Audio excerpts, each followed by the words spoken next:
Welcome back, guys. I trust you've been staying safe.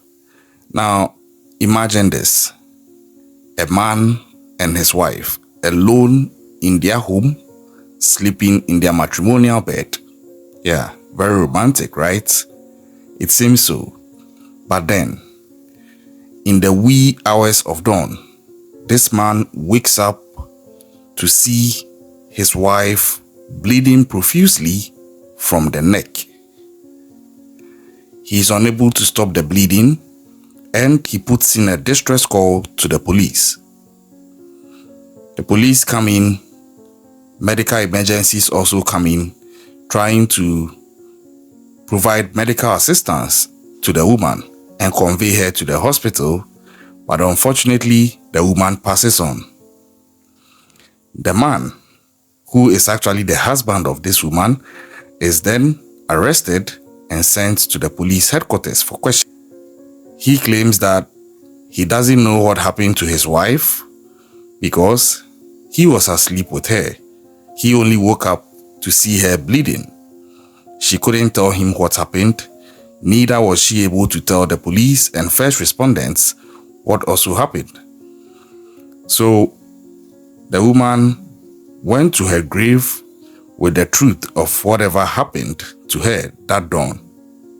And the husband is also claiming that he has no idea what happened to his wife and who is responsible for it, but it's not him. That's what he's saying.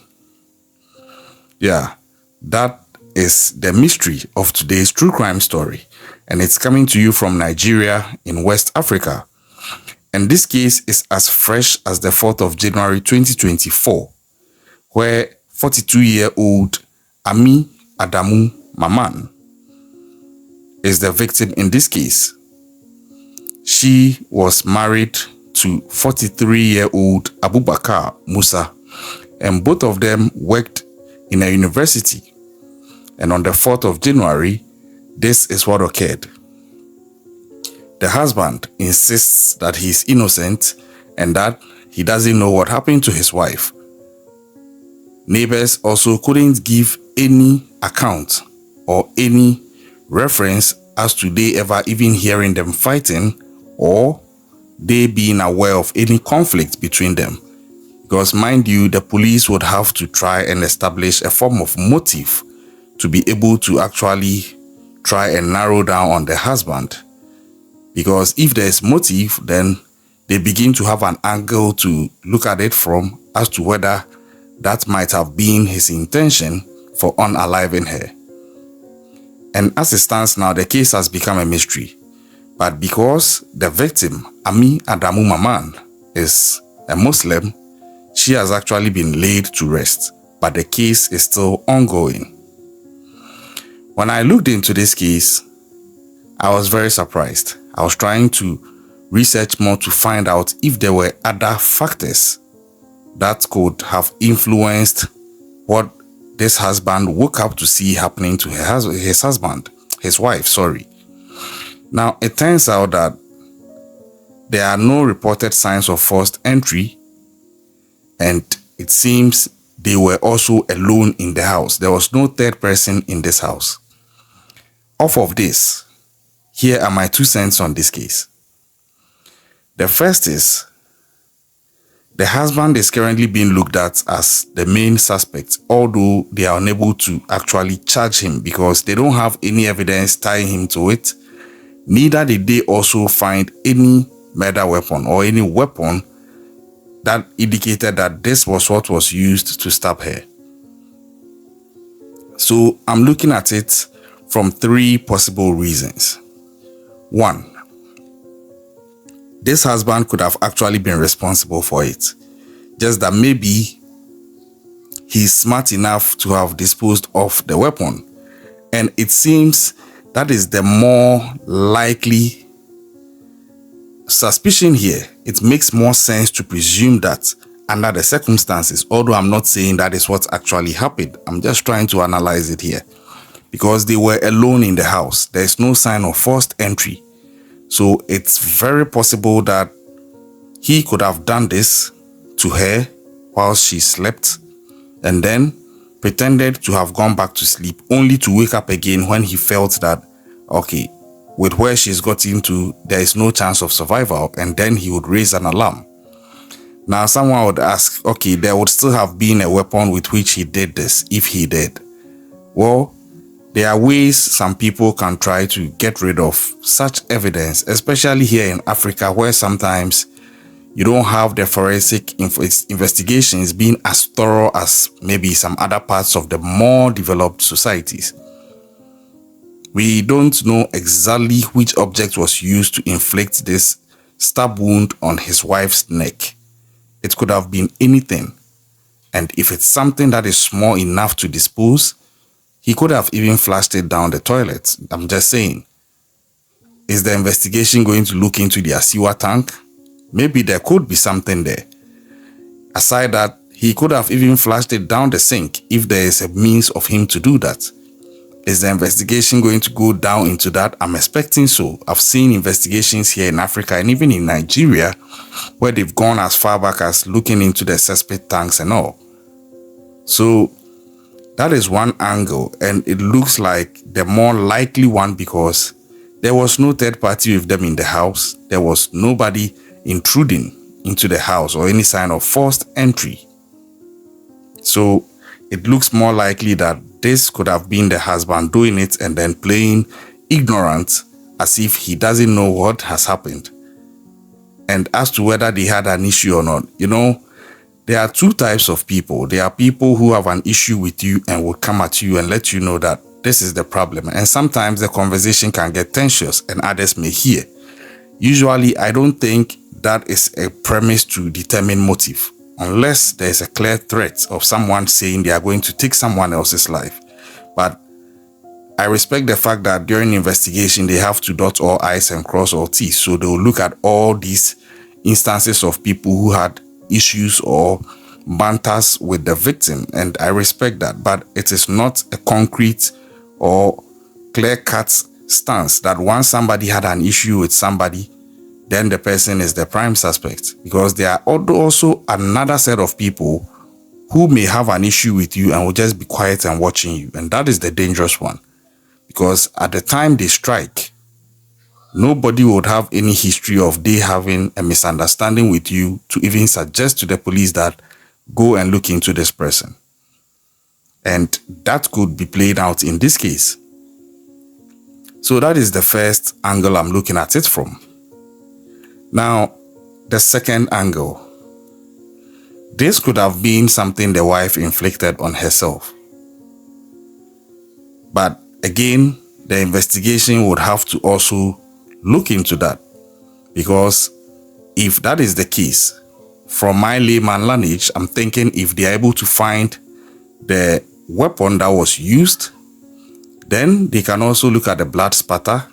They can look at the trajectory of where the wound was inflicted, and if they can determine how she was lying down and her body mass and all, her height, her weight and all these things can be factored into accurately determine to a point whether she inflicted this on herself. This could have been a possible case of her unaliving herself for whatever reason best known to her and maybe even known to her husband as well. So that is also one bit, but like they say, the dead tell no tales.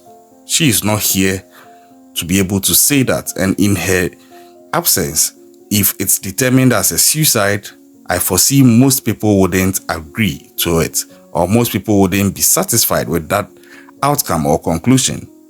Because even after her passing, several women in her part of Nigeria staged a peaceful demonstration protesting against violence against women. And I think it's in the right place, because sometimes some of these things get so overboard and so extreme, and most often females are the receiving end of some of these attacks.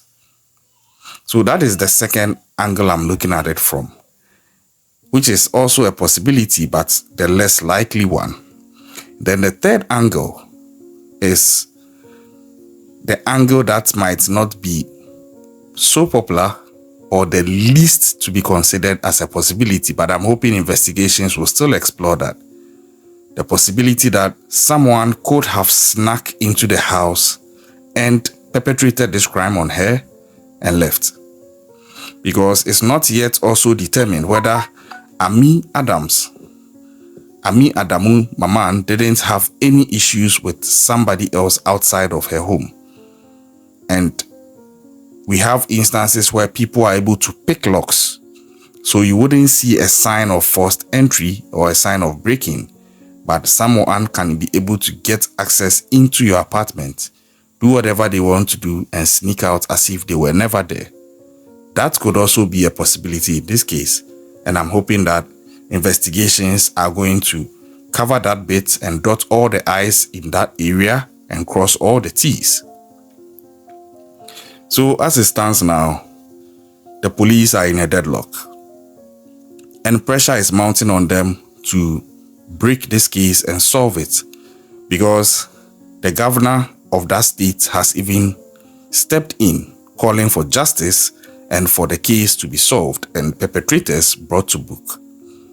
Again, even the university that they worked at, that's the Yobe State University at Damaturu in Nigeria, are also leaning in and asking the police to also bring justice for the deceased 42-year-old Ammi Adamu Mamman.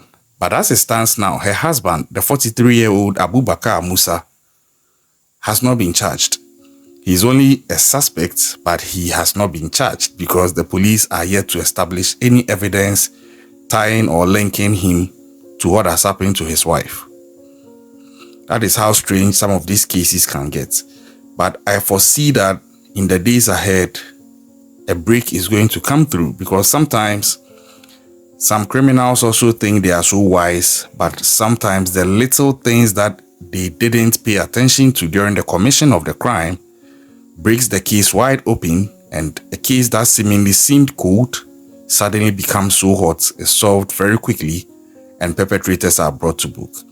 The husband is suspect number 1, and as it stands now, there is no other suspect. And it makes sense looking at it from the first analysis I did, because he was alone with her in the room. You were alone with her also on the bed. There was no third party in the room or in the house with you. No sign of forced entry. So definitely he would have a lot of questions to answer. Let's see how this case goes. I'm following it. As and when there is a breakthrough, I'm definitely going to bring it to you. But of all these 3 analyses, what do you think actually happened? Let's have a discussion. Do you think the possibility is the first analysis where the husband did it and is trying to pretend he doesn't know? Or you think that it could be the second possibility where she inflicted this on herself, but then because she's not around, she can't also say, I did it to myself, and maybe police investigation and forensics might be able to establish that? Or you think it's rather possibly the third angle, where maybe a third party was able to sneak in without leaving any sign of a break-in, because maybe he or she picked the lock? Or maybe you think it's even something else outside of these 3 possible scenarios. Let me know what your thoughts are. Let's have a discussion.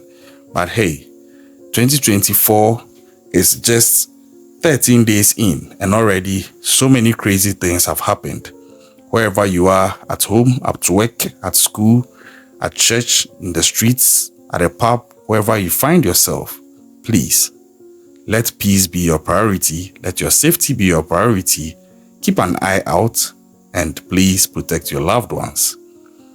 I'll catch you on the next video. Stay safe out there.